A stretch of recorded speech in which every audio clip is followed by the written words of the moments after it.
বেহেশত আযা কে আজারে নবাসুদ কাসে রাবা কাসে কারে নবাসুদ। ও পর্দার আড়ালের আম্মা জানেরা আসেনি? এরে আম্মা জান, এতক্ষণ আপনাদের সন্তানদের যে বয়ান শুনাইলাম, একটা ভালো ডাক্তার বানায় যান, সন্তানটাকে ইঞ্জিনিয়ার বানাবেন, সন্তানকে প্রফেসর বানাবেন, সন্তানটাকে একজন ডাক্তার বানাবেন। আদবওয়ালা বানায় যাইন, বেয়াদব বানাবেন না। আপনার দুনিয়াও বরবাদ হয়ে যাবে, আখিরাতও বরবাদ হবে। তবে সন্তান ভালো হোক বা খারাপ হবে, মায়ের অবদানের কারণেই হবে। এ দুনিয়াতে আপনাদের জন্য মর্যাদা বেশি। রহমতের নবী আসিয়া নারীদের মর্যাদা বাড়ায় দিলেন, এত পরিমাণ বাড়াইছেন কিয়ামতের আগের দিন পর্যন্ত আর কোনো পণ্ডিতের বাড়াবার কোনো সুযোগ নাই। কিন্তু এই দুনিয়ায় ধান্দাবাজেরা কয় ইসলাম নারীর সম্মান অধিকার দেয় নাই। আমি সারা দেশে চিৎকার দিয়া বলি, এরা লম্পট চরিত্রহীন, এরা নারীর দুশ্মন।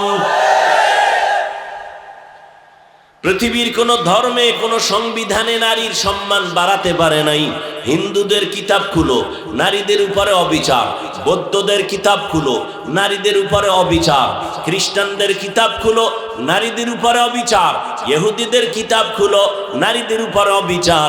একমাত্র নারীর মর্যাদা অক্ষুণ্ণ রেখেছে যেই ধর্ম, তার নাম হলো ইসলাম।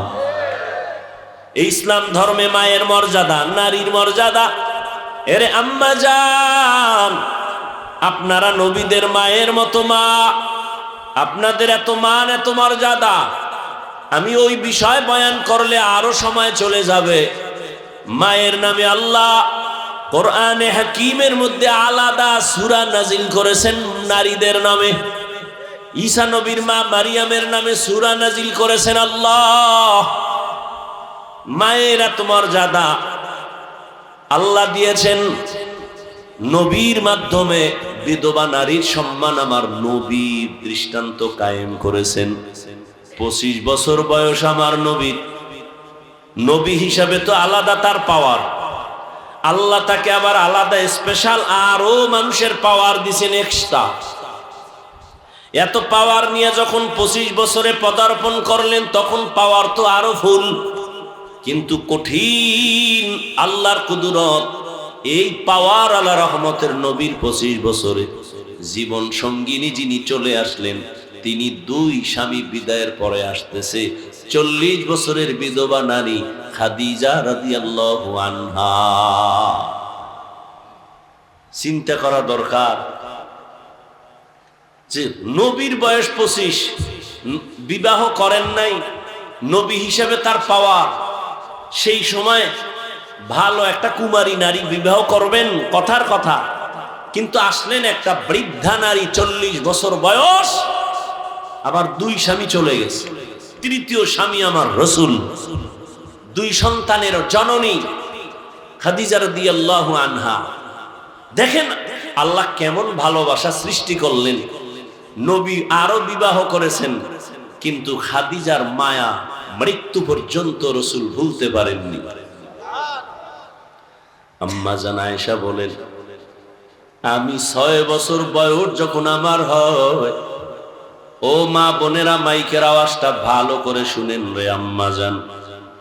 আম্মা জান আয়েশার বয়স যখন 6 হয়, নবীর সাথে তখন বিবাহের বন্ধন হয়।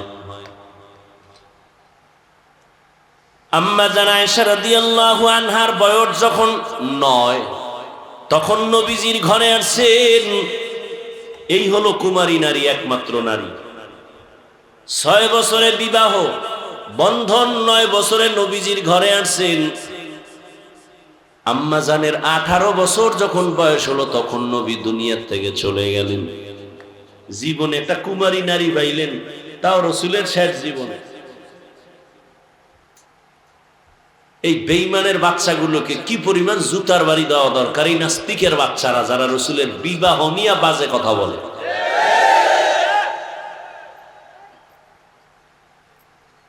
নবীজি একজন মাত্র কুমারী নারী পেয়েছেন, 6 বছরে বিয়া হলো, 9 বছরে নবীর ঘরে আসছেন।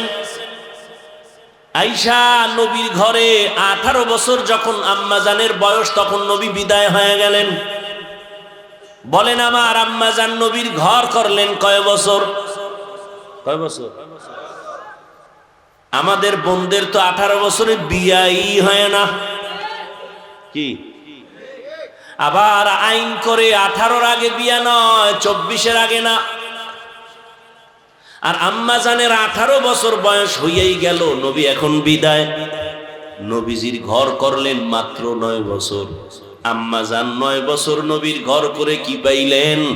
আম্মাজান বলেন, আমি 2000-এর উপরে হাদিসের হাফেজা হয়ে গেছি। দুনিয়াতে শ্রেষ্ঠ তাফসীরকারী, কোরআনের তাফসীর করনেওয়ালা একমাত্র আম্মাজান আয়েশা। নারীদের এত মর্যাদা, কিয়ামতের দিন আল্লাহ যদি বলেন আমি ওই ব্যক্তিটাকে দেখতে চাই, পুরস্কার দিব কোটি মানুষের সামনে। ওই ব্যক্তিকে বলে, যেই ব্যক্তি প্রথম আমার বন্ধু মুহাম্মদের হাতে কালেমা পড়ছে, প্রথম, আমি আজকে কিয়ামতের মাঠে তাকে পুরস্কার দিব।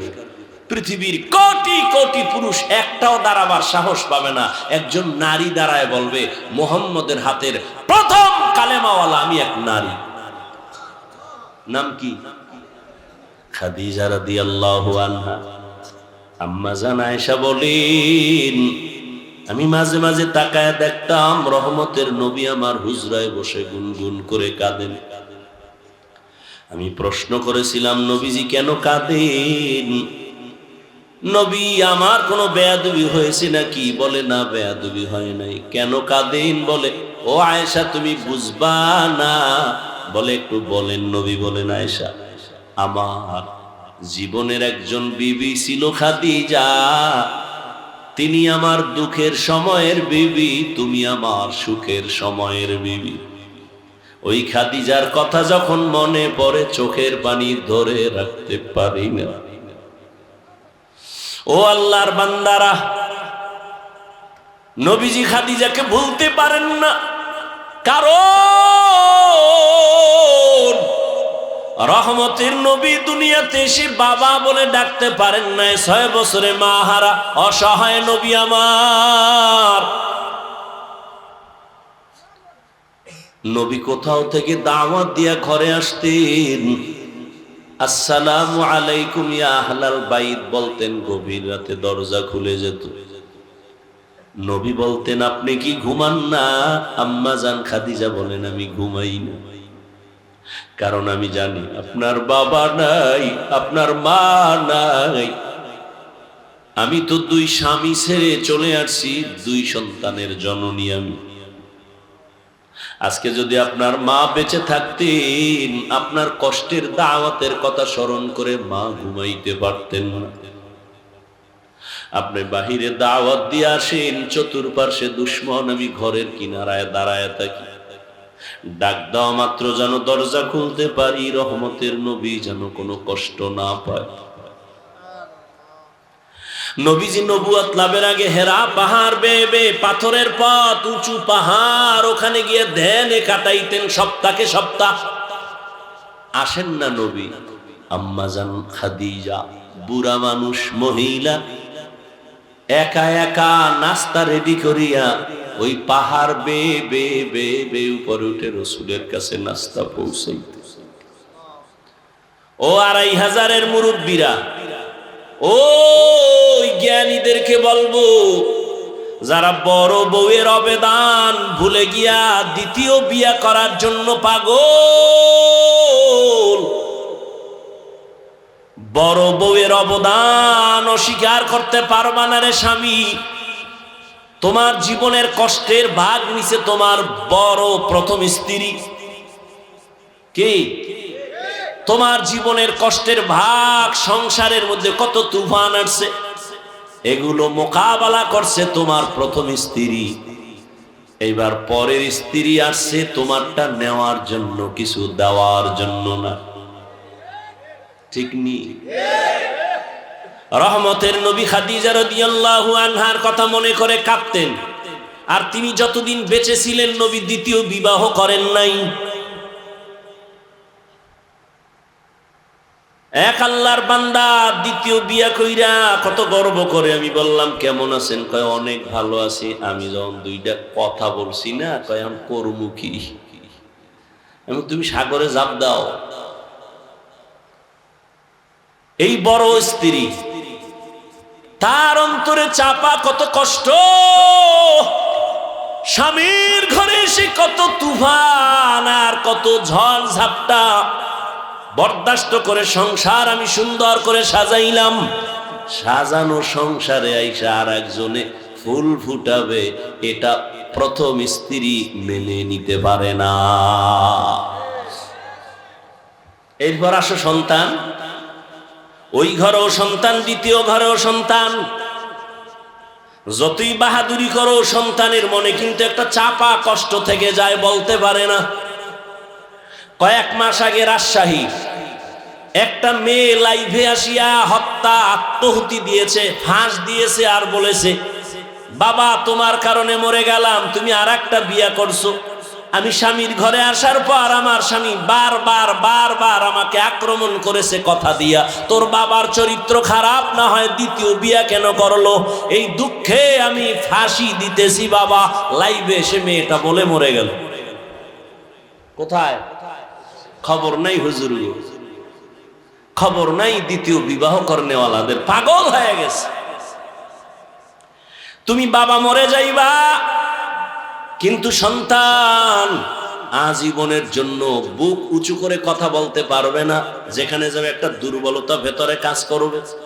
বাবা আমার তো এক মা না দুই মা। এইভাবে মনের ভেতর একটা চাপা কষ্ট থাকে। মানুষও বাজে কথা বলে। এরপরে আসেন ইনসাফ। কি ইনসাফ? একজনে 3 বিয়া করছে, কয় আপনি সবার ইনসাফ ঠিক রাখেননি। বলে হ্যাঁ কেমনে? কয় ছোট বউয়ের ঘরে রাত কাটাই আর 2 বউয়ের সাথে মোবাইলে কমপ্লিট করি, মোবাইলে কথা কই। ইনসাফ। অথচ আল্লাহ পাক বিবাহের আয়াতের ভেতরে বলছেন, ফানকিহু মা তাবা লাকুম মিনান নিসা মাসনা ওয়া সুলাসা ওয়া রুবা ফাইন খিফতুম আন লা তা'দিলু ফাওয়াহিদা। এটা একটা রেড সিগন্যাল লাগায় দিছে। তোমার যদি প্রয়োজন হয়, তোমার যদি সামর্থ্য থাকে, 2, 3, 4 বিয়া করো। যদি ভয় তোমার অন্তরে থাকে, ইনসাফ বজায় রাখতে পারবা না, একটা নিয়ে জীবন কাটাও। এক স্ত্রীর হক আদায় করতে পারলা কিনা, সন্তানের হক আদায় করতে পারলা কিনা, আল্লাহ আমাদের বুঝার তৌফিক দান করেন। আম্মা জান আয়েশা বলেন, খাদিজার কথা মনে পড়ে রাসূল কান্না করেন। এত অবদান ওই খাদিজার। আরবের ধনাঢ্য নারী, আরবের মধ্যে খাদিজার মতো ধনী কেউ ছিল না। সব সম্পদ খাদিজা রাদিয়াল্লাহু আনহা রাসূলকে হাদিয়া দান করেছেন। আরো শুনেন, নবীজি যদি দোয়া করতেন উহুদ পাহাড় স্বর্ণ হয়ে যাও, হইতো না? কিন্তু নবীর বন্ধু, আপন মানুষ, বংশের লোকেরা নবীজিকে গৃহবন্দী করে শিয়াবে আবু তালিবের মধ্যে আটকায়া দিছেন। 3 বছর পানি দেয় না, খানা দেয় না, কিচ্ছু দেয় না। নবীজি গাছের পাতা ছিঁড়ে ছিঁড়ে চাবাইয়া খায়া পেটের ক্ষুধা নিবারণ করছেন। ওই সময় আম্মা জান খাদিজা আরবের বড় ধনী নারী, কিন্তু নবীজির মোহাব্বত লাভের আশায় তিনিও নবীর কাছে গৃহবন্দির এরিয়ায় শিয়াবে আবু তালিবে যাইয়া নবীর সাথে দিন রাত্র কাটায়, আর তিনিও গাছের পাতা খায়। এই প্রথম স্ত্রী। আল্লাহ যদি নিয়ে যায় সেটা ভিন্ন কথা, নিয়ে গেছে আপনি আর একটা করছেন। তো প্রথম স্ত্রীর অবদান অস্বীকার করতে পারবে এমন একটা পুরুষ আমাকে দেখান তো।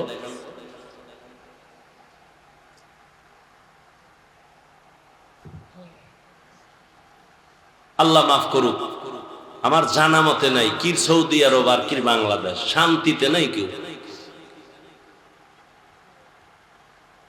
আর অধিকাংশ এই ঝামেলাগুলো কারা পড়ে? যাদের টাকা একটু বেশি হয় তারা চোখ ডাইনে বামে দৌড়ায় আর মোবাইল।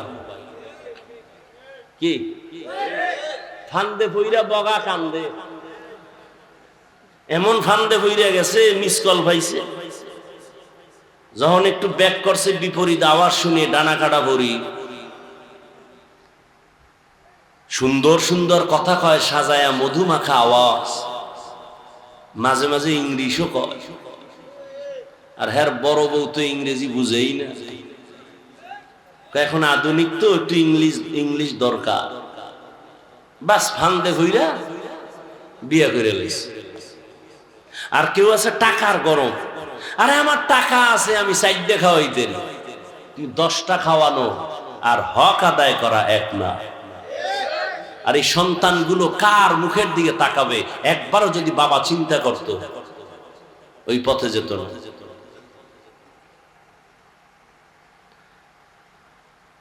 কোন যুক্তি টুক্তি নাই, বিধবা নারী বিয়ে করবে নাইলে এগো উপায় কি?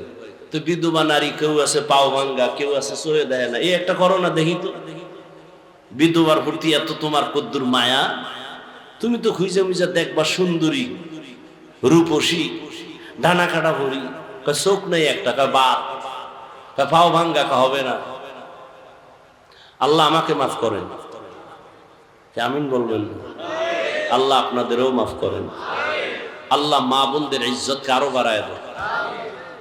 আল্লাহ পুরুষদেরকেও সঠিক সিদ্ধান্তে আল্লাহর মোহাব্বত নিয়ে চলার তৌফিক দান করেন।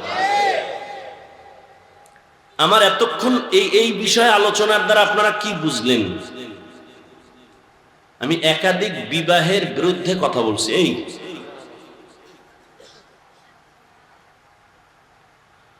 ইনসাফ বজায় রাখতে পারলে আল্লাহ পাক অনুমতি দিছেন, করতেই হবে, বিষয়টা এমন না।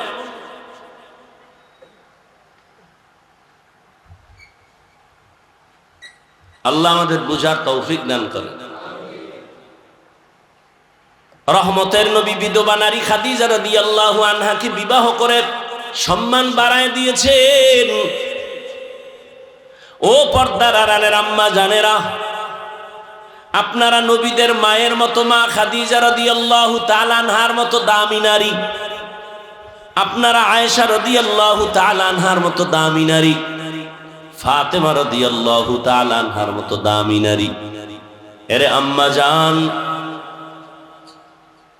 আবার কিছু কিছু আম্মা জানেরও কিছু দুর্বলতা আছে।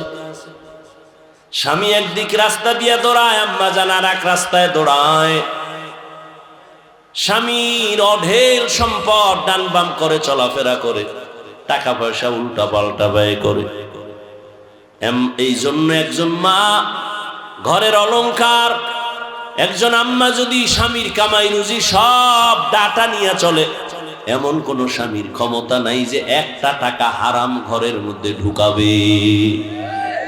স্বামী বেচারা চাকরি করে, বেতন কত 50, মাস শেষ 50 আসছে, পরের মাসে 52,000।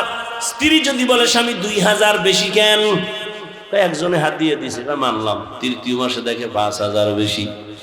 স্ত্রী যদি প্রত্যেক মাসে ধরা দেয়, তাহলে কোনো স্বামীর ক্ষমতা নাই হারাম টাকা ঘরে ঢুকাবে। আম্মাজান জিগাইবে কখন, সে আরো খুশি, আরো আনো, যতবারও আনো। এরে আম্মাজান, হারাম টাকায় আরাম নাই। স্বামীকে সঠিক সিদ্ধান্তের পথে চালাইয়েন, না খাইয়া থাকবেন, তারপরও আপনার স্বামী যেন হারাম টাকা ঘরে না ঢুকায়। হারামের ভেতরে শান্তি নাই রে মা, শরীরটাও নষ্ট হয়ে যাবে, সন্তানও আপনাদের বিরুদ্ধে চলে যাবে। যেই সন্তানকে মা বাবায় হারাম খাওয়ায়, লিখে রাখো লিখে রাখো লিখে রাখো, সুদের টাকা ঘুষের টাকা যেই মা বাবা সন্তানের খাওয়ায়, ওই সন্তান কোনোদিন মা বাবার খেদমত করবে না। হালাল খাওয়াইও রে মা, কারণ বাবার তুলনায় সন্তান মাকে ফলো করে বেশি, মায়ের অনুসরণ করে বেশি, মায়ের খেয়াল রাখতে হবে বেশি। কারণ সন্তানকে মায়ের কারণে ভালো হয় খারাপ হয়। এরে আম্মা জান, একটা সন্তান ডাক্তার বানাবেন, সৎ চরিত্রওয়ালা, দুশ্চরিত্র সন্তান রেখে যাবেন না। ডাক্তার হইয়া কোরআন পড়বে, মা বাবার জন্য দোয়া করবে। ইঞ্জিনিয়ার বানাবেন, কোরআন পড়াইবেন, কোরআন পড়বে, ইঞ্জিনিয়ারিং এর কাজ করবে, মা বাবার জন্য দোয়া করবে। এমন একটা সন্তান রেখে যান রে মা, এখন থেকে তওবা করেন। এরে আম্মা জান, আপনাদের মতো কত মা এখনো আছে তাহাজ্জুদ পড়ে, 5 ওয়াক্ত নামাজ পড়ে, স্বামীর সেবা করে, নাই? আপনি কেন পারবেন না? ও বোনেরা, আপনাদের মতো কত বোন স্কুলে পড়ে, নামাজ পড়ে, কখনো মোবাইলে সময় নষ্ট করে না, গুনাহ করে না। আপনারা কেন পারবেন না? ও যুবক বাবাজিরা, এখনো কি তওবা করবা না? কয়দিন এই যৌবনের বাহাদুরি করবা? তওবা করে নাও। ও বৃদ্ধ বাবাজিরা, আপনার মতো কত বুড়া মানুষ মসজিদে গিয়া 5 বেলার নামাজ পড়ে, আপনি কেন পারবেন না? মনটারে বুঝাইয়া তওবা করে নেন। ও যুবক বাবা, তুমিও তওবা করো। মনে মনে আল্লাহকে বলো, আল্লাহ, আমার মতো যুবক স্কুল কলেজে ভরিয়া যদি নামাজ পড়ে, আমি কেন পারি না? আমার মতো যুবক যদি চাকরি করে, ব্যবসা করে, গাড়ি চালায়, নামাজ পড়ে, আমি কেন পারবো না? শয়তানের ধোকায় পড়ে গুনাহ করেছি, আল্লাহর কাছে তওবা করো। এই গুনার খবর যদি তোমার মা বাবা আপনজন কেউ জানতো, কেউ তোমাকে সম্মান আর মহব্বতের নজরে দেখতো না। আল্লাহ কিন্তু জানার পরেও রাগ করে পানি বন্ধ করেন নাই, বাতাস বন্ধ করেন নাই, খানা বন্ধ করেন নাই। ওই আল্লাহর মতো মহব্বতের দয়ার আর কেউ নাই। অন্তর নরম করে তওবা করো, আল্লাহকে বলো, দয়ার মালিক, জীবনে শয়তানের ধোকায় পড়ে কত নামাজ ছাড়লাম, বেপরদায় চললাম, দাড়ি কাটলাম, নবীজির মহব্বত নিয়ে তৈরি হয়ে গেলাম, আজ থেকে আর কখনো নামাজ ছাড়ব না, মা বাবাকে কষ্ট দিব না, উলামায়ে কেরামের বিরুদ্ধে যাব না, নবীজির তরিকা মেনে চলবো, 5 ওয়াক্ত নামাজ পড়বো, দাড়ি কাটবো না। তওবা করার মতো যদি নিয়ত হয়, আর অন্তরে যদি দুর্বলতা না থাকে, মরণের কথা স্মরণ করে আল্লাহর মহব্বতের যদি নিয়ত থাকে, তওবার খাঁটি নিয়ত যাদের আছে, রিজিকের মালিক আল্লাহ, হায়াতের মালিক আল্লাহ। আল্লাহ পাক রিজিক দিবেন, হায়াত দিবেন, হায়াত শেষ না হতে মরণ হবে না। আল্লাহ পাক মরণ দেওয়ার মালিক, ইজ্জত দেওয়ার মালিক। ওই আল্লাহর মহব্বত নিয়া, ও বান্দা, তুমি তওবার নিয়ত যদি করতে পারো, মরিয়া গেলে যাব, আর নামাজ ছাড়বো না, দাড়ি কাটবো না, বেপরদায় চলবো না, মা বাবার সাথে বেয়াদবি করবো না, উলামায়ে কেরামের পরামর্শ নিয়ে নবীজির তরিকা মেনে 5 বেলার নামাজ পড়বো। তওবার নিয়ত যদি হয়, দুটো হাত আমার আল্লাহকে দেখায় দাও। আয় আল্লাহ, হাতগুলো আমাদের কবুল করে নেন, তওবা কবুল করে নেন। আয় আল্লাহ, আমাদের তওবার উপরে মজবুত হয়ে চলার তৌফিক দান করেন, আমিন। গর্ব সুরত আদমি ইনসাবুদে, আহমদ বু জাহলো হামেক সাবুদে, আদমিরা আদমিয়ত লাজিমাস, উদরাগর বুনা বাশুদ হি জামাস। ভালো করে বুঝার চেষ্টা করো রে বাবা। এই বুদ্ধিমান, আমার একটা প্রশ্নের জবাব দাও তো, এখানে একটা বুদ্ধির পরীক্ষা হয়ে যাক। মহাপণ্ডিতরা সব বসে আছেন, একটা প্রশ্ন করে জবাব দাও। আমাকে হুজুর না, যারা হুজুর না তাদের কাছে প্রশ্ন। হুজুরেরা তো বোকা। একই আগুনে রান্না হয় ভাত আর তরকারি, রাধুনি আমার আম্মা জান, একই মশলা, একই তরকারি, একই ভাত, এক হাতে রান্না করেছেন আমার মা।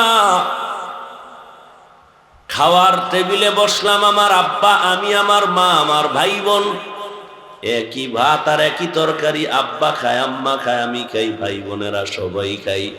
আব্বা আম্মা প্রতিদিন হয় দুর্বল, আমরা হই শক্তিশালী সবল। আল্লাহর কুদরতের জবাব দিবে না, কারণ তোমরা আল্লাহকে মানো না। তোমরা যুক্তি যেহেতু মানো, যুক্তি দাও তো কারণ কি। আমরা বলবো আল্লাহর কুদরত, তুমি যুক্তি দাও যুক্তিবাদী।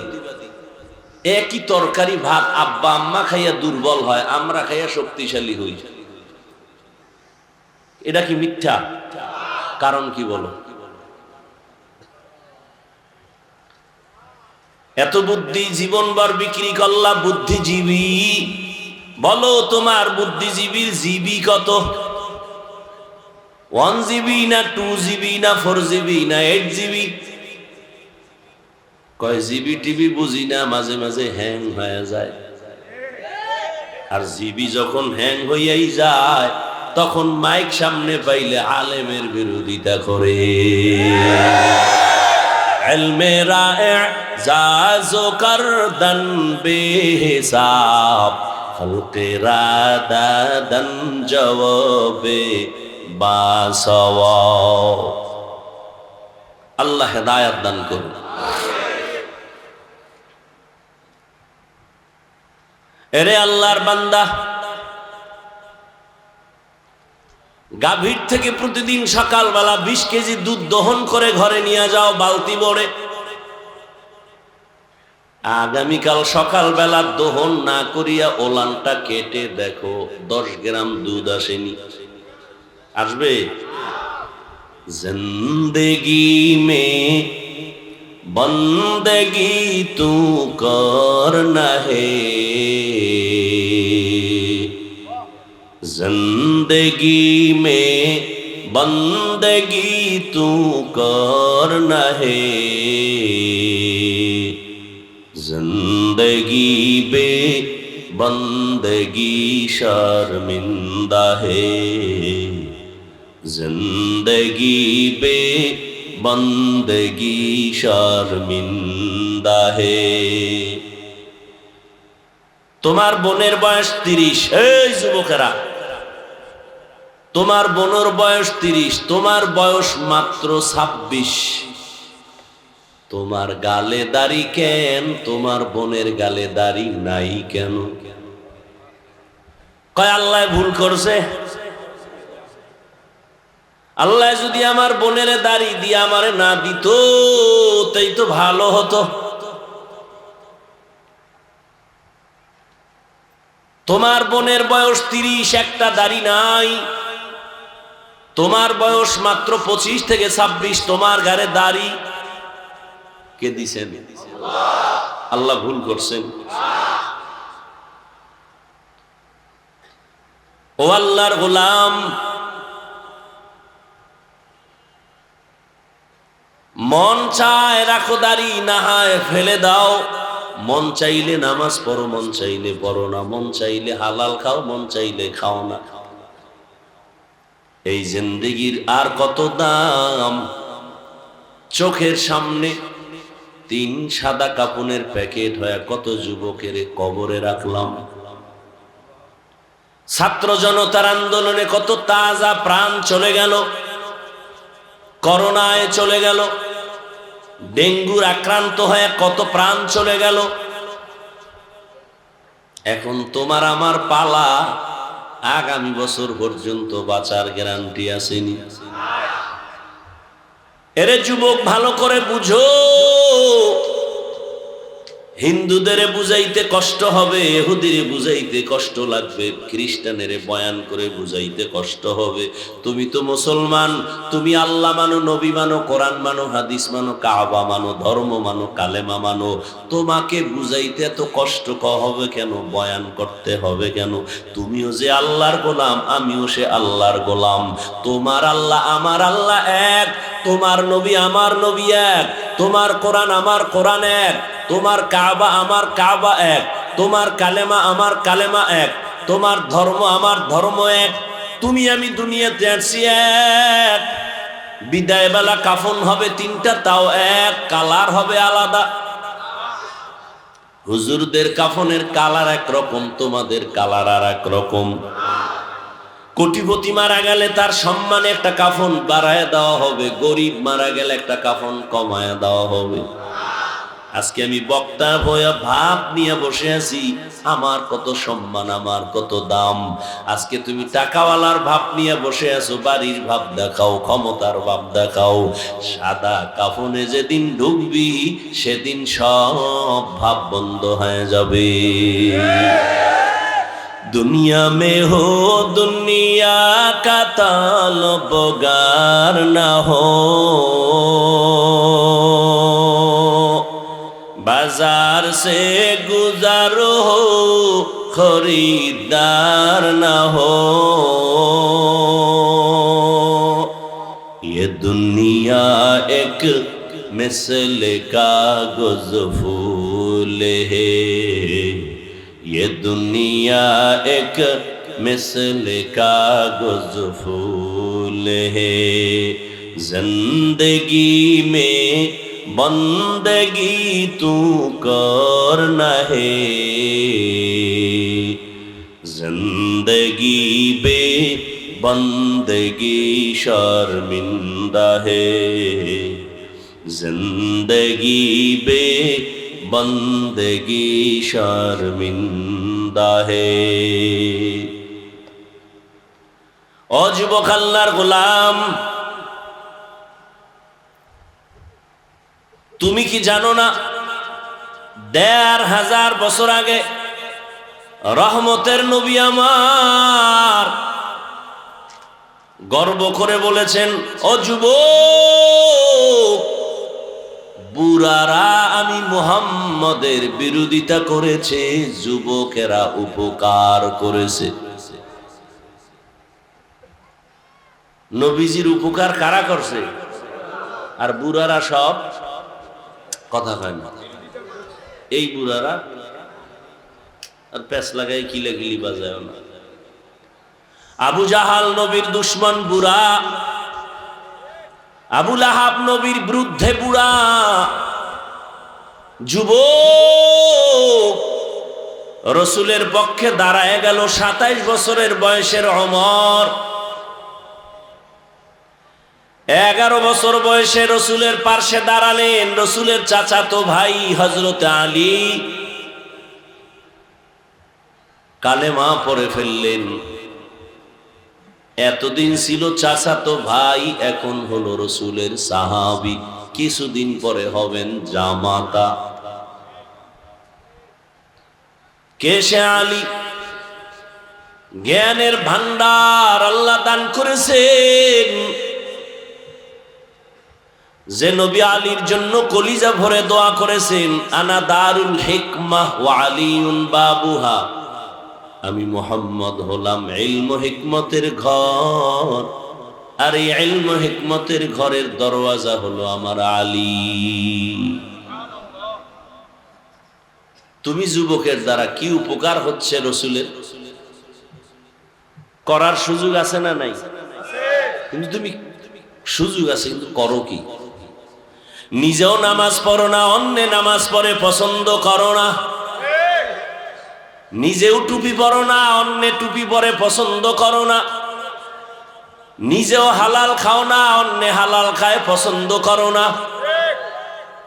যদি এমনটাও হইতা, একজনে দাড়ি রেখেছে তুমি রাখো নাই, তুমি যদি যুবকের পাইয়া ধন্যবাদ দিয়া বলতা, ভাইজান তুমি দাড়ি রাখছো, ধন্যবাদ, দরকার আমি পারি না, চেষ্টা করতেছি, দোয়া করিও, বুঝা যাইতো তুমি রহমতের নবীর উপকারের পথে চলতেছো।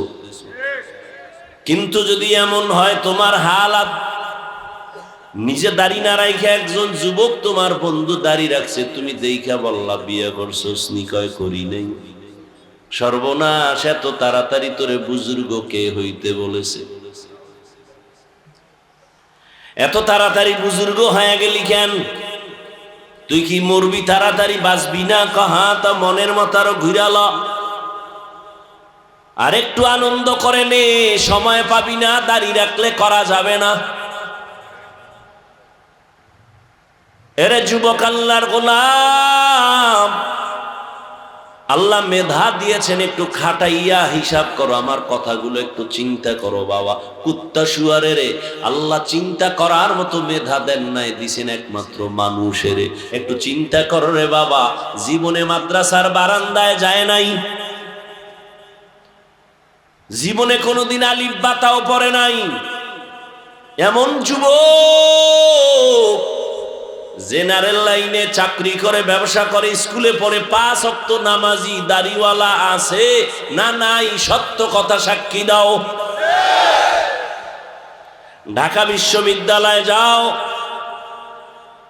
পাগড়ি লাগানো, দাড়ি লম্বা লম্বা পোশাক, পেছন থেকে দেখলে মনে হয় বাইতুল মোকাররমের খতিব, কিন্তু সালাম দিয়া জিজ্ঞাসা করো কোথায় কি করেন, বলে আমি ঢাকা কলেজে পড়ি, স্কুল কলেজে পড়ি। আর তোমার মতো যুবক যদি নামাজ পড়তে পারে, তুমি তোমাকে প্রশ্ন করো তুমি কেন পারো না? আমি তো হুজুর হইতে বলি নাই, বলছি আমি একবারও বলি নাই, বরং বাংলাদেশে আমি বুকে সাহস নিয়ে বলি, যুবকের পক্ষে আমি সান্ত্বনার বয়ান করি। স্কুলে পড়ো ধন্যবাদ, কলেজে পড়ো ধন্যবাদ, চাকরি করো ধন্যবাদ, তোমাকে আমার মতো হুজুর হওয়ার দরকার নাই। ডাক্তার হও, ইঞ্জিনিয়ার হও, প্রফেসর হও, সাংবাদিক হও, জীবনটা সফলতার লাইনে চালাও। কবি নজরুলের ইতিহাস পড়ো, গর্ব করো। ওই কবি নজরুলের চিনো না, ওর মা বাবারে চিনো না, কিন্তু গুণগান গাও। কবি নজরুল যদি তোর মতো সারা রাত মোবাইলে আকাম করত, তার নামের কোন ইতিহাসে জমিনে রচিত হতো না। জীবনে কি পাইলি? কয় মোবাইল। আর কি পাইলি? কয় চরিত্র নষ্ট করা। মানুষের জীবনের সফলতার জন্য 2টা পুঁজি লাগবে, একটা থাকে আর একটা নাই, তোর জীবন বরবাদ। তুমি যদি সফল ডাক্তার হতে চাও, সফল ডাক্তার মানে 2500-এর ডাক্তার না, তুমি ডাক্তারি পড়ে তোমাকে এমন সম্মান আল্লাহ দিবেন যে বাংলাদেশের প্রতিটি মানুষ তোমাকে চিনবে এবং তোমাকে হায়ার করে বিদেশে নিয়ে যাবে চিকিৎসার জন্য। সেই সম্মানের জায়গায় তুমি যদি থাকতে চাও, আমি হাফিজুর রহমান হই আর তুমি হও, আমি মাওলানা লাইনে হই আর তুমি জেনারেল লাইনে হও, পুঁজি লাগবে 2টা। কয়টা? আল্লাহর রহমত তো আছেই, মা বাবার দোয়া তো লাগবেই, এছাড়া তোমার ব্যক্তিগত পুঁজি লাগবে 2টা। 1, লিখে রাখো, মোবাইলে না অন্তরে না, লিখে রাখো। 1, সুস্থতা। 2, সুন্দর চরিত্র। তোমার চরিত্র ভালো কিন্তু তুমি অসুস্থ, যেখানে চাকরি নিবা 1 মাস পরে আউট, বলবো অসুস্থ রোগীরে আমরা চাকরিতে রাখবো না, ঠিক নি? এবার তোমার শরীরে কোনো রোগ নাই, তুমি পারফেক্ট সুস্থ, এরপরও যদি চরিত্র তোমার দুর্বল হয়, সেখানেও তোমার সম্মানের চেয়ার কেউ দিবে না। চরিত্রহীনকে কেউ সম্মানের চেয়ার দেয়? চরিত্র ভালো কিন্তু অসুস্থ রোগী সম্মানের চেয়ারে বসায় রাখবে কেউ? কেউ রাখবে। আর এই দোনোটা জবাই করতেছো মোবাইল দিয়া, চরিত্র নষ্ট করছো মোবাইল দিয়া। বলে এটা বুঝি, হ্যাঁ মোবাইলের দ্বারা চরিত্র নষ্ট হয়, এটা বুঝতেছি, কিন্তু অসুস্থ মোবাইলের দ্বারা হই এটা কেমনে হইল? আজ বাসায় গিয়া গুগলে সার্চ দে, আমাকে হুজুরদের কথা তো শুনবি, বাপ মানবি না, মানলে মনে হয় যেন একটু ছোট হয়ে যাবি, দরকার নাই হুজুরের কথা মানার। গুগলে যাও, সেখানে তোমার প্যান্ট শার্ট টাইওয়ালা স্কলার বসা আছে, গবেষকরা বসা আছে, থিওরি দেওয়া আছে, সার্চ দাও লিখে, অ্যান্ড্রয়েড টাচ মোবাইল চালাইলে শরীরের কি ক্ষতি হয় সব সিরিয়ালে পেয়ে যাওয়া। এই মোবাইলে তোমার চোখের পাওয়ার নাই, কানের পাওয়ার নাই, হার্ট দুর্বল, বুকে ব্যথা বেড়ে গেছে, আগের তুলনায় মাথা ব্যথা বেড়ে গেছে। এটা হুজুরগো কথা। তঙ্গ লাইনের মুরব্বী যারা প্যান্ট শার্ট টাইওয়ালা, এরা বলছে এটা মানবা না, আমগোটা না মানলে তো সমস্যা নেই, এদেরটা তো মানতে হবে। কানের পাওয়ার কমে গেছে, এই বেটা তোর এগুলি সব পার্স, এই পার্সের মেয়াদ আছে, আল্লাহ বানানোর সময় মেয়াদ দিয়ে দিছেন। এই কানের পার্স কতদিন সচল থাকবে? তুই যদি জোর করে ইচ্ছা করে ভেঙ্গে ফেলো, তার কাজ হবে না। জীবনে আমি কতটা কথা বলবো বেঁচে থাকার পর, আল্লাহ পাক তাও বাজেট করে দিছেন। আমার পার্সের বাজেট আছে, আমার কথার বাজেট আছে, খানার বাজেট আছে, হায়াতের বাজেট আছে। এই যুবক, কথারও কি আছে? বাজেট আছে।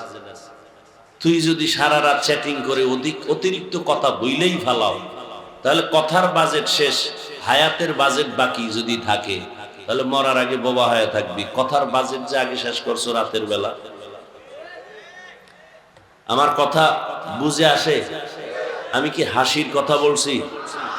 যদি বুঝে আসে তো কান্নার দরকার, হাসো কেন?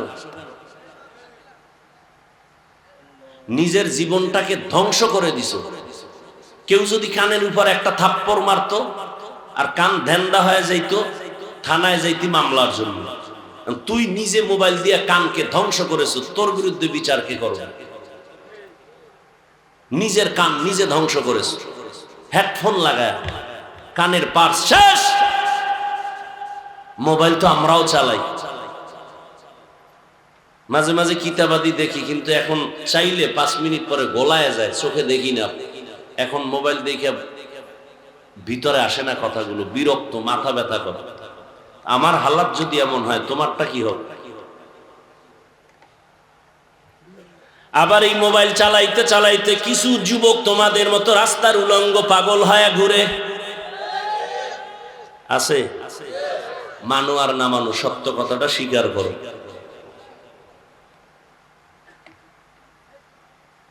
তোমার মতো যুবক এই মোবাইলের কারণে চরিত্র নষ্ট হয়ে গেল, শরীর নষ্ট হয়ে গেল। অনেক বাচ্চা পর্যন্ত আমার জানা মতে বোবা হয়ে গেছে, কথা বলে না, আব্বু ডাকে না, আম্মু ডাকে না। বিষয় কি? কয় মোবাইল। তেল ভরা পানি ভরা দিবেন নি হুজুর, আমি বললাম জুতা ভরা দিলেও কাজ হবে না। মোবাইল দেখতে দেখতে আর এখন আব্বু আম্মু বলতে পারে না, ওলি কার্টুন দেখতে দেখতে সব ওই লাইন হয়ে বোবা হয়ে গেছে। কি আর বলবো? এগুলো কি আমি বানায় বলতেছি? আল্লাহ হেদায়েত দান করুন।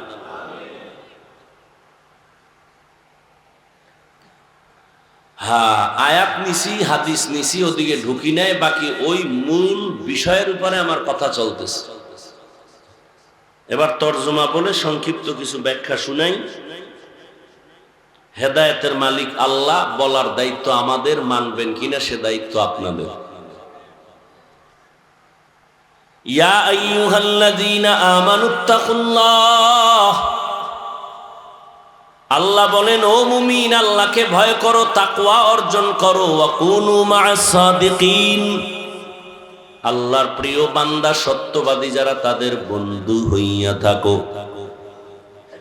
একটা হাদিস পড়েছিলাম, নবী বলেন মান তাওয়াযা লিল্লাহ রাফাআহুল্লাহ, যে আল্লাহর জন্য নিজেরে বিনয়ী বানায়, ছোট বানায়, আল্লাহ তার মর্যাদা বাড়ায় দেয়।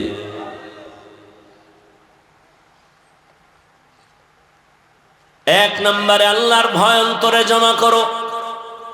এত বয়ান চলে, এত বয়ান,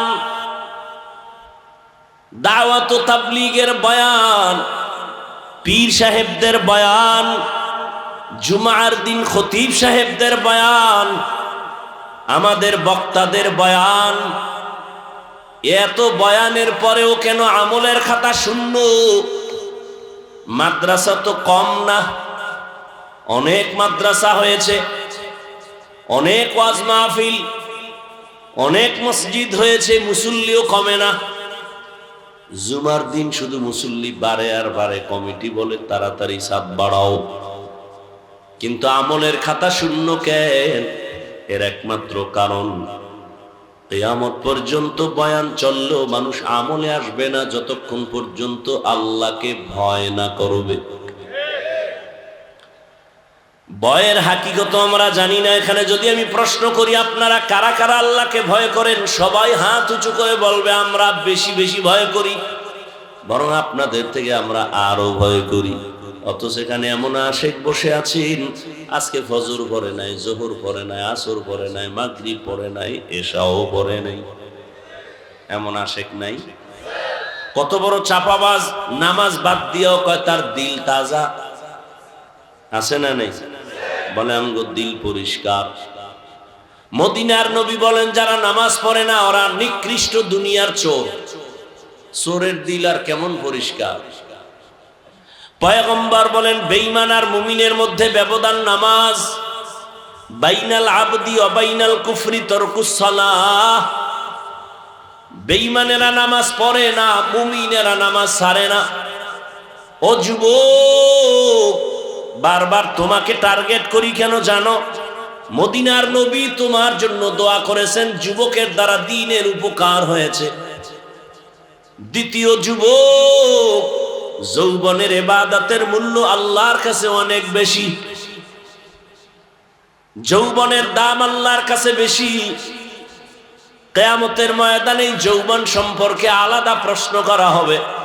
যৌবন কালটা কেমনে ব্যয় করেছো জবাব দাও। ও যুবক বাবা, তুমি স্কুলে পড়ো, কলেজে পড়ো, চাকরি করো, ব্যবসা করো, বাধা নাই। বরং আমি দোয়া করি তুমি একজন ভালো ডাক্তার হও, ইঞ্জিনিয়ার হও, প্রফেসর হও, তবে দাবি আমার বেয়াদব হইবা না। বেয়াদব হবা না, সাবধান। তোমার আচরণে যেন কখনো কোনো আলেম কষ্ট না পায়। তোমার ব্যবহারে কখনো যেন মা বাবা কষ্ট না পায়। তোমার ব্যবহারে কখনো যেন কোনো মুরব্বী কষ্ট না পায়। তোমার চরিত্র সুন্দর করো। তুমি গোটা দুনিয়াটাকে নিয়ন্ত্রণ করো, বা সেই মেধা আল্লাহ তোমাকে দিয়েছেন, তুমি নষ্ট করো কেন? নমরুদ্দার মতো বেঈমান যদি গোটা দুনিয়াটা কন্ট্রোল করতে পারে, যেভাবেই হোক, জোরে জব্বরে, তোমার মেধা এত সুন্দর, তুমি কেন গোটা দুনিয়াটাকে নিয়ন্ত্রণ করতে পারবা না? পারবা, সে মেধা আছে, কিন্তু কাজে লাগাইলা না, বরং নষ্ট করে ফেলতেছো। আজকে তাকায় দেখছো না রে বাবা, তোমাদের দৃষ্টান্ত এই যুবকদের শক্তি আর মেধার বিকাশ যারা দেখে নাই, তারা সূর্যের আলোর মতো দেখে নিল এই আন্দোলনের মাধ্যমে যুবকেরা কি পারে। ঠিক না? তবে এখানেও কথা ভুলিস না, যুবকেরা কি পারে দেখায় দিল বাংলাদেশের জমিনে। এই সমন্বয়করা মেধা খাটাইয়া সফলতার মানদণ্ডে নিয়ে আসছে গোটা দেশ। তবে এখানে গোপন কথাটা বলে যায় না, প্রকাশ করে দিয়ে যাই, এবং এটাকে পুঁজি বানায় ধরে রাখিও। এই সমন্বয়ক যুবকেরা মন গড়া কোনো থিওরি নিয়ে আগায় নাই। এদের উপরে মুরব্বী ছিল, মুরব্বীর পরামর্শে চলেছে। যারা মুরব্বী মানে না, ওদের জীবনটা ধ্বংস। এই সমন্বয়ক যুবকেরা কি মুরব্বী মানে নাই? মুরব্বী কারে মানছে ওইটা আমি জানি, তোমাকে শোনার দরকার নাই। তোমাকে দরকার এতটুকু শিক্ষা যে মুরব্বী মানা ছাড়া সফলতা আসবে না। মক্কার ইতিহাস আমি সব জায়গায় বলি, সেদিনও বলে গেছি পারসে।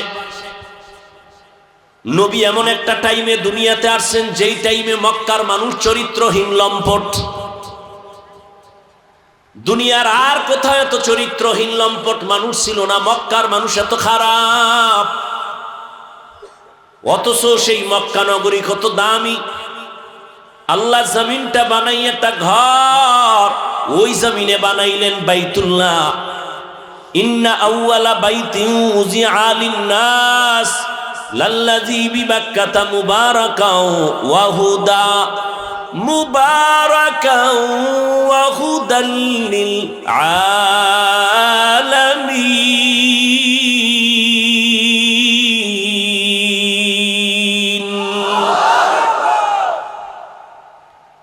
১৫০০ বছর হয়ে গেল, আল্লাহর কোরআনের একটা ভুল কেউ বের করতে পারলো?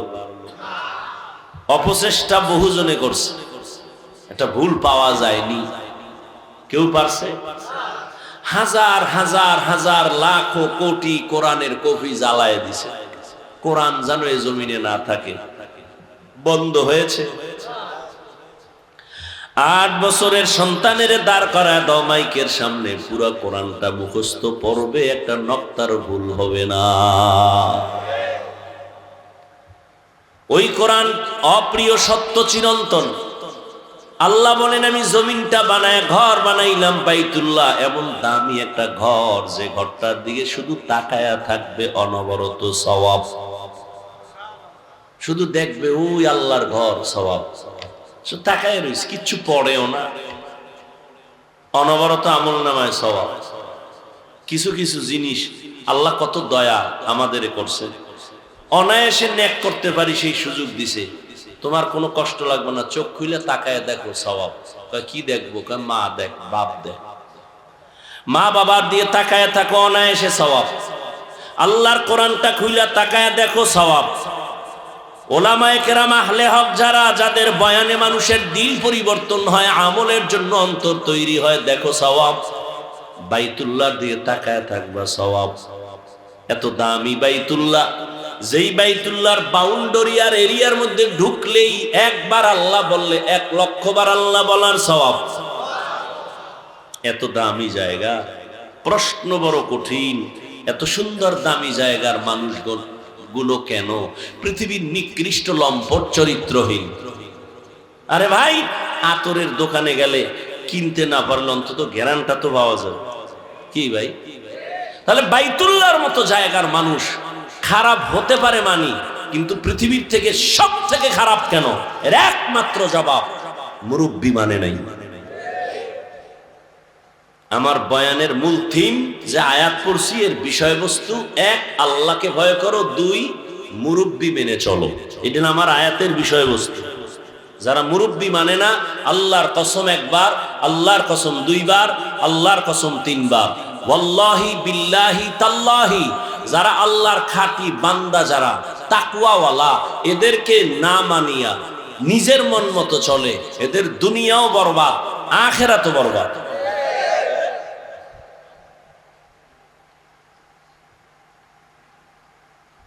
ভাইরা আমার, ঈসা নবী চলে গেছেন, আমগো নবীর আগে আর কোন নবী? বুঝেন না কথা? ঈসা নবী চলে গেলেন, এরপরে কোন নবী আসছেন? আমাদের নবী। মাঝখানে আর কোন নবী? কিন্তু নবী পরের দিনই আসছেন, 500 বছরের উপরে চলে গেছে। তাহলে এই টাইম উম্মত মুরব্বি হারা। কি হারা? এই মুরব্বি হারা হইয়া মন মতো চলা শুরু করছে। বাইতুল্লাহর মতো ঘরের ভিতরে 360 মূর্তি টানায় দিছে ভিতরে। কয়টা? 360টা মূর্তি টানায় দিছে বাইতুল্লাহর ভিতরে। নারী আর পুরুষ বাইতুল্লাহর চারপাশ তাওয়াফ করে, উলঙ্গ, কেউ কাপড় পরে না। নারীদের অবহেলিত রাখে, কন্যা সন্তান পছন্দ করে না। কন্যা সমাজের বোঝা, বিধবা নারী সমাজের বোঝা। রহমতের নবী আইসা যখন মুরব্বি চলে আসলেন, ব্যালেন্স ঠিক হয়ে যাইতেছে। এখন মক্কার মানুষগুলো মুরব্বি যে মানে সেই লাইনে আসে। এখন মুখের মধ্যে পাথরের টুকরা দিয়ে কথা বলে না প্রয়োজন ছাড়া। যখনই মুরব্বিকে মাইনা চলা শুরু হয়ে গেল, এখন আর গালি শুনে গালি দেয় না, গালির জবাবও দেয় না। আজান হয়ে গেল, নামাজে দাঁড়ায়, বুড়া মানুষ দেখলে সহযোগিতা করে, ভাইয়ের হক নষ্ট করে না, সন্তানের হক নষ্ট করে না। নবী আইসা ব্যালেন্স করে দিলেন। কন্যা সন্তান পাইছো, শুকর আদায় করো, তুমি একটা জান্নাত পেয়ে গেছো। 2টা কন্যা পেয়েছো, তুমি 2টা জান্নাতের মালিক। তুমি 3টা কন্যা পেয়েছো, তুমি 3টা জান্নাতের মালিক। ও জগতের মানুষ, তোমরা কন্যা অপছন্দ করো, আর আমি বিশ্ব নবীর একটা ছেলেও নাই, আমি নবীও 4 কন্যার বাবা। আমি নবীও 4 কন্যার বাবা। রহমতের নবী মুরব্বি হয়ে আসলেন। আসার পরে গোটা জগৎবাসীর জন্য একটা প্রেসক্রিপশন বানায় দিলেন 23 বছর লাগায়া। এই প্রেসক্রিপশনটা কিয়ামত পর্যন্ত যারা ফলো করবে তারাই সফল। ঠিক 1500 বছর হয়ে গেল নবী নাই, কিন্তু 2500 মাঠের ভেতরে নবীর আদর্শ আছে, আছে না নাই? যে কারণে দুনিয়ার কোন কোটিপতি এতগুলো মানুষ এই গরমে এখানে টাকার লোভ দেখায়ও বসায় রাখতে পারতো না। কত ক্লিয়ার চেয়ারের বাইরে বাইরে, আবার এই বিছনা দিত, কত ভিআইপি বসার জায়গা, আসা যাওয়ার গাড়ি ফিরি, কিন্তু এখানে এরপরও নিয়ন্ত্রণের জন্য আবার প্রশাসন লাগতো, ঠিক নেই? কিন্তু 1500 বছর পরে তাকায় দেখো এটা কোন পাওয়ার, যেই পাওয়ারে মানুষগুলো থার্ড ক্লাসের বালুর মধ্যে বসে আছে, ক্ষুধার তৃষ্ণা আছে ঠিক, কিন্তু খানার কোনো পেরেশানি নাই, টাকার লোভ নাই, গাড়ি বাড়ির ভাড়াও দেওয়া হয় নাই, চুপচাপ বসে আছে, কোনো ক্লাস নাই, কে বড় কে ছোট, কে শিক্ষিত কে অশিক্ষিত, সব একাকার, নিয়ন্ত্রণ।